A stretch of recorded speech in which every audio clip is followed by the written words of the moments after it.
Anda kembali di Kompas Malam. Saudara, putusan MK yang mengubah aturan terkait syarat parpol mengusung calon dalam pemilihan kepala daerah kini memungkinkan partai politik tanpa punya kursi di DPRD dapat mencalonkan kandidat kepala daerah. Otomatis PDIP bisa mengusung sendiri calon di pilkada tanpa harus terimpit koalisi.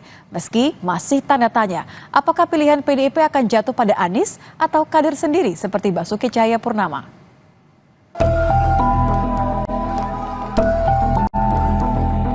Setelah nyaris tak bisa mengusung calon di Pilkada Jakarta, putusan Mahkamah Konstitusi yang mengubah aturan terkait syarat parpol mengusung calon dalam pemilihan kepala daerah bak angin segar bagi PDIP. MK menyatakan partai politik tanpa punya kursi di DPRD dapat mencalonkan kandidat kepala daerah. Putusan ini turut berpotensi membuka jalan PDI Perjuangan mengusung kandidat sendiri dalam pilkada. Ketua DPP PDIP, Eriko Sotarduga, menyebut partainya telah mengantongi 3 nama, diantaranya adalah kader PDIP sendiri dan Anies Baswedan. Sudah pasti kader harus maju. Apakah dengan kader yang lain, dengan kader partai lain, ataukah dengan katakan non-parpol, ya seperti Pak Anies. Pak Anies non-parpol ya? Non-parpol ya? Nah, ini saya harus konfirmasi kepada rekan-rekan media. Ya bisa saja bekerja sama atau apa, tetapi tentunya pada 3 nama ini. Nah, soal siapa nanti yang diputuskan, nah, 3 nama ini tentu tanya, ada nggak Pak Anies di sini kan begitu kan? Ya, tentu dari senyum saya ini kan sudah bisa terlihat kan begitu kan, tapi saya tidak ingin. Meski nama Anies kerap disebutkan, Ketua DPP PDIP mengaku partai akan menggelar rapat untuk mematangkan strategi pilkada. Pasalnya, kader PDIP Basuki Cahayapurnama juga berpeluang besar untuk maju di Pilkada Jakarta. Eriko pun meminta KPU segera mengubah peraturan terkait pasca putusan MK. Tim Liputan, Kompas TV. Ya, lalu kemana pilihan PDIP akan berlabuh untuk melawan koalisi besar Kim Plus di Pilkada Jakarta? Kita akan bahas bersama Direktur Eksekutif Poltreking Indonesia, Hanta Yuda. Selamat malam, Mas Hanta. Mas Hanta, selamat malam. Bisa, bersambung. Aman.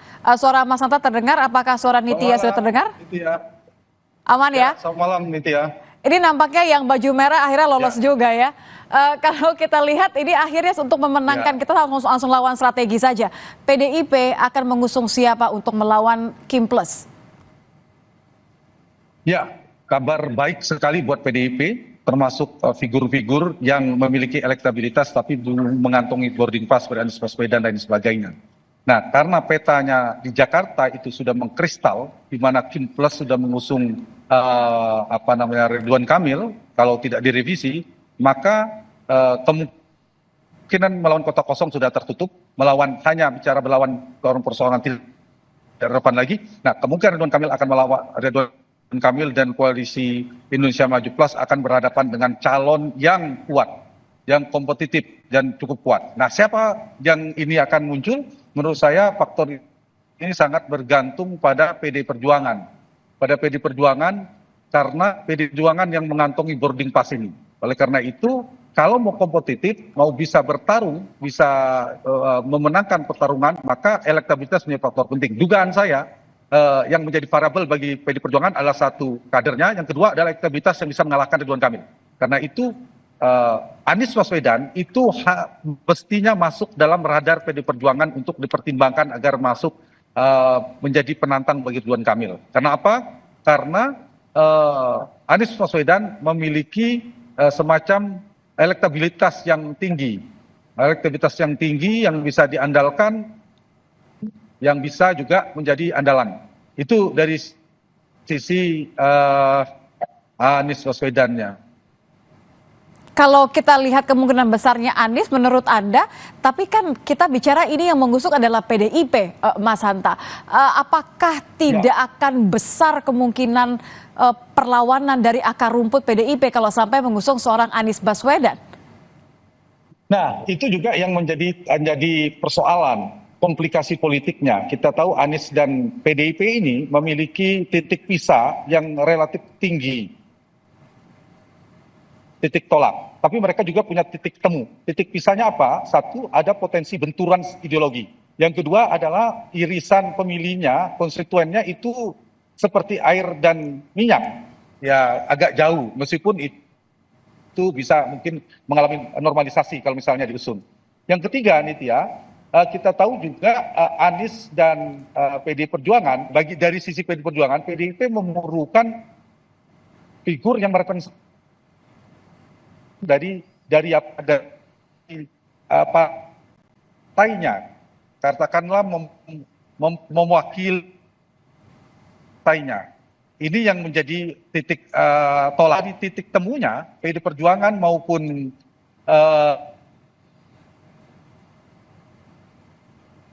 Nampaknya sedikit terputus, Mas Hanta. Apakah boleh diulang kembali kalimat terakhir Anda mengenai titik tolak antara Anies dengan PDIP ini justru akan menguntungkan PDIP dengan strategi seperti apa? Ya, karena titik tolaknya mereka adalah secara benturan ideologi, basis pemilih konstituennya mungkin berbeda, dan yang ketiga ada persilangan secara posisi politik untuk mewakili. Tapi ada titik temunya nih Pia, antara PDI Perjuangan dan Anies Baswedan. Titik temunya adalah keduanya memiliki lawan politik, tanda petik musuh politik, kompetitor yang sama. Siapa? Yaitu Kim Plus. Karena kita tahu Kim Plus di sana ada Prabowo, ada Jokowi dan lain sebagainya.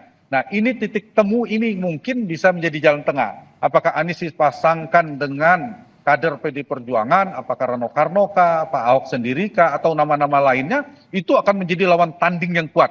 Ketimbang PDI Perjuangan hanya mengambil nama lain. Meskipun kita tahu kalau mengambil Anies Baswedan itu ada tantangan, tapi kalau tidak mengambil Anies Baswedan pun sebenarnya ada peluang bagi PDI Perjuangan. Karena per hari ini Ridwan Kamil juga secara elektabilitas belum Ya, RK masih di bawah Ahok. Tapi kalau melihat kecenderungan artinya walaupun Anies bisa menjadi suatu antitesis bagi RK atau bagi Kim Plus begitu, kelihatannya PDIP akan lebih pilih mana? Tidak akan mengusung kadernya sendiri, lebih akan pilih Anies demi menang atau akan tetap pilih Ahok menurut Anda?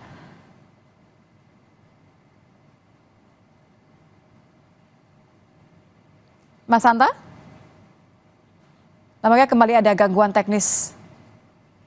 Baik, pernyataan terakhir dari Hanta Yuda, Direktur Eksekutif Poltreking Indonesia mengatakan bahwa ada peluang bagi PDIP untuk mengusung kader sendiri. Walaupun ketika mengusung kader di luar kader sendiri, ada nama-nama yang sering sekali disebutkan masuk dalam 3 besar mengerucut. Diantaranya adalah nama Anies Baswedan yang dianggap Hanta Yuda sebagai tokoh yang memiliki strategi berpeluang untuk menjadi lawan yang cukup kuat bagi Ridwan Kamil yang menjadi calon yang diusung oleh Kim Plus, saudara. Terima kasih Hanta Yuda sudah bergabung bersama kami di Kompas Malam. Nampaknya tadi ada sedikit gangguan teknis, tapi kami tangkap maksud Anda. Terima kasih. Informasi lainnya kami hadirkan di Kompas Malam usai jeda, saudara. Di antaranya mengenai kaki seorang anak yang terjepit besi penutup gorong-gorong di Ciracas, Jakarta Timur saat bermain. Selengkapnya usai jeda.